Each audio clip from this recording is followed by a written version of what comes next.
Giyohvandlik bu narkotik moddalarni muntazam iste'mol qilish oqibatida yuzaga keladigan og'ir kasallik. Achinarlisi, bu illat nafaqat bir inson, balki butun oila va jamiyat taqdiriga salbiy ta'sir qiladi. Shu sabab yurtimizda giyohvandlik va narko jinoyatlarga qarshi kurashish masalasi doimiy e'tiborda.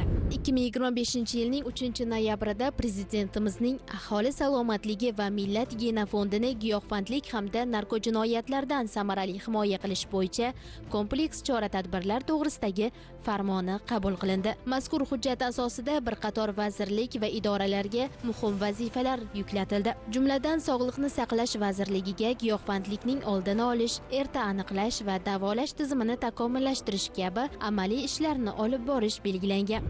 Bugun yurtimizda aholi salomatligini asrash, ayniqsa yoshlarni giyohvandlik va narko jinoyatlar ta'siridan himoya qilish masalasi davlat siyosatining ustuvor yo'nalishlaridan biri. Prezidentimizning ayni shu masalalarga qaratilgan farmoni esa tizimdagi profilaktik va tibbiy ishlarni yangi bosqichga olib chiqishga qaratilgan. Xo'sh, sog'liqni saqlash tizimida bu borada qanday ishlar amalga oshirilmoqda? Umuman farmon ijrosi qanday ta'minlanyapti? Ushbu savollarga javob topish maqsadida respublika ixtisoslashtirilgan ruhiy salomatlik ilmiy-amaliy tibbiyot markaziga keldik. Hozirgi kunda narkologiya xizmatiga davlatimiz tomonidan, hukumatimiz tomonidan juda ham katta e'tibor berilmoqda. Misol, barcha narkologik muassasalarning moddiy texnik bazasi yanada rivojlantirildi. Qator hozirgi kundagi zamonaviy tibbiy uskunalar xarid qilindi va respublikamizning barcha o'sha 14 ta hududidagi narkologiya muassasalari ushbu tibbiy jihozlar bilan ta'minlandi. Sog'liqni saqlash vazirligiga narkologik xizmat tizimida mintaqaviy hamkorlikni kengaytirish masalalari ham ustuvor vazifalardan biri etib belgilangan. Bu esa sohaga ilg'or tajribalarni tatbiq etish, mutaxassislar malakasini oshirish hamda giyohvandlikka qarshi kurashishda samarali mexanizmlarni shakllantirishga xizmat qilishi bilan ahamiyatli. Xo'sh, bu yo'nalishda tizimda qanday ishlar amalga oshirilmoqda? Xalqaro tajribani bilgan shifokorlar O'zbekiston Respublikasida bir qancha tibbiyot amaliyotlarini amalga oshirilmoqda. Amalga oshirish natijasida bizda oldingi standart, eski standart qolgan edi. Ya'ni operatsiyada giyohvand vositalarini belgilangan miqdori bor edi. Shu belgilangan miqdorlar o'zgartirib, hozirgi zamonaviy operatsiyalar talabini bajarishda belgilangan miqdorlar belgilangan. Keyinchalik boshqa tibbiyot muassasalariga ham xorijiy hamkorlikda shifokorlar kelib, bemalol o'zini tibbiyot amaliyotini o'tkazishga katta qadam tashlaydi. Farmonning 24-bandiga muvofiq giyohvandlikka chalingan bemorlarni reabilitatsiya qilish amaliyoti samaradorligini oshirish bo'yicha muhim vazifalar belgilangan. Narkotiklar va o'qotar qurollarni nazorat qilish agentligi muvofiqlashtiruv ostida endilikda bunday bemorlarni nafaqat davolash, balki ularni jamiyatga moslashtirish, sog'lom turmush tarziga qaytarish hamda ruhiy ijtimoiy qo'llab-quvvatlash masalalariga ham alohida e'tibor qaratilmoqda. Hozirgi kunda narkologik yordam sohasida shoshilinch narkologik yordam xizmatlari juda ham zamon talabiga mos ravishda yo'lga qo'yilgan. Qolaversa, narkologik yordam tibbiy ijtimoiy reabilitatsiya yo'nalishida olib boriladi. Bu nima degani? Bu faqatgina giyohvandlikka chalingan bemorlarni organizmini tozalabgina qolmasdan, ya'ni dezintoksikatsiyani o'zi bilan chegaralanmasdan, ularga ham tibbiy psixologik, ham psixoterapevtik, ham ijtimoiy yordamlar yo'lga qo'yilgan. Bu uchun bemorlar 2-3 oy davomidagi tibbiy ijtimoiy reabilitatsiya dasturlarini o'taydilar. Aholi o'rtasida narkologik yordam olish imkoniyatlari va ushbu xizmatlarning to'liq maxfiylik asosida ko'rsatilishi borasida xabardorlikni oshirish ham muhim yo'nalishlardan biridir. Shu maqsadda aholiga narkologik maslahat beruvchi Ko'l markaz faoliyati yo'lga qo'yilgan. Ushbu tizim orqali murojaat qilgan fuqarolarga zarur yordam va maslahatlar shaxsiy ma'lumotlarning sir saqlanishi kafolati asosida taqdim etiladi.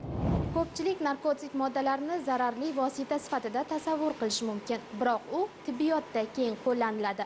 Masalan, og'riqni qoldirish, bemorlarni davolash va operatsiya jarayonlarida. Ammo mazkur moddalardan tibbiyotda foydalanishdan oldin ular mana shunday laboratoriyalarda sinovdan o'tkaziladi. narkotik, psixotrop yoki kuchli ta'sir qiluvchi dori vositalar deganda ko'pchilik giyohvandlik vositalarini tushunadi. Lekin aynan narkotik, psixotrop yoki kuchli ta'sir qiluvchi dori vositalari tibbiyot amaliyotida juda keng qo'llaniladi. Masalan, xirurgiya amaliyotida yoki onkologik kasalliklarda keng qo'llaniladi.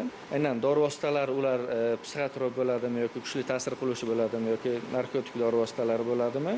Normativ hujjat talablariga javob bersagina tibbiyot amaliyotida qo'llanishga ruxsat etiladi. Farmonda giyohvandlik vositalari va psixotrop moddalarni iste'mol qilganlikni tezkor aniqlashga mo'ljallangan ekspress narkotestlarni mamlakatimizda ishlab chiqarishni yo'lga qo'yish vazifasi ham belgilangan edi. Ushbu tashabbus tekshiruv jarayonlarini tezlashtirish, aniqlik darajasini oshirish hamda erta diagnostika imkoniyatlarini kengaytirishga xizmat qiladi. Farmonning 25-bandiga asosan O'zbekiston Respublikasida ishlab chiqarilgan ekspress narkotesterlarning qo'llanilishi vazifasi yuklatilgan. U vazifaga asosan hozirgi kunda belgilangan usullarda, ya'ni siydik namuna usulida hamda og'izdan suyuqlik namuna usulida aniqlash, ya'ni giyohvand vositalar, psixotrop moddalar yoki alohida toifadagi kuchli ta'sir qiluvchilarni inson iste'mol qilganligi yoki qilmaganligini aniqlash narkotesterlari bo'yicha barcha me'yoriy hamda boshqa hujjatlar farmatsevtika mahsulotlar xavfsizligini birlamchi ekspertizasi tomonidan o'rganib chiqilmoqda. Shu o'rinda respublikamizdagi narkovaziyat tahliliga e'tibor qaratsak, joriy yilning dastlabki 4 oyida 5368 ta narkojinoyat fosh etilgan. Bu o'tgan yilning mos davriga nisbatan 862 taga ko'p demakdir. Aniqlangan jinoyatlar bo'yicha 2277 nafar shaxs javobgarlikka tortilgan. Ularning 798 nafari yoshlar, 105 nafari ayollar, 25 nafari voyaga yetmaganlar hamda 406 nafari muqaddam sudlangan shaxslardir. Bunday jinoyatlarning asosiy qismi Toshkent shahri, Farg'ona va Toshkent viloyatlarida qayd etilgan. Eng achinarlisi, bu raqamlar orasida yoshlarning ulushi yuqoriligicha qolmoqda. Bu esa giyohvandlikka qarshi kurashda profilaktika, targ'ibot va yoshlar bilan ishlash masalalari yanada kuchaytirilishi zarurligini ko'rsatadi. Oxirgi paytlarda narkomaniya bilan juda yosh bemorlar murojaat qilyapti. Oldin bo'lardi, o'rta yoshlar, yoshi katta bemorlar ham ko'p bo'lardi. Hozirgi vaqtda asosan bizlarga shu murojaat qilayotgan bemorlar ko'pi yosh yigitlar, 20, 30, 40 o'rtasida.